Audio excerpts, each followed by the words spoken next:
Good morning everyone. So kan gayud basura diri sa baybay daghang kayo na mga lipa gikan sa laon ang dagsa kay ibag yung maputay mao ni siya duha ka tawo nang kahoy para libre na sukunod. Anay palitog kahoy. So dali ra siya nakakog kahoy kay diri may nagbantay-bantay kay base na yung dagsa mga kahoy. So daghang kayo nakuha nila o ano. Ba sila? Grabe mga kayud mga duha ka tawo. Daghang kayo mga kahit dalam dagsa og daghang kayo mga lipa. Grabe kalipang baybay nato atong experience sa matwa. Grabe kayo kalipa kung na ibagyo sa ibagyo na panay ani kita daghang kaayo mo dagsa mga lipa, no? Kaya gayon dagat kay kalubog daghang kayo mga basura. Grabe kayo nagkaon na kadako diyan dagsa o.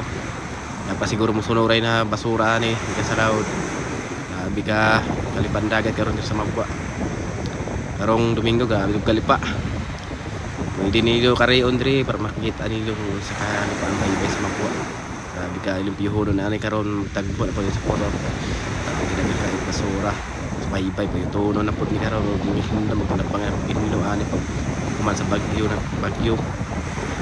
Mabuti na bagyo, rabot na siguro pa kung galing hangin.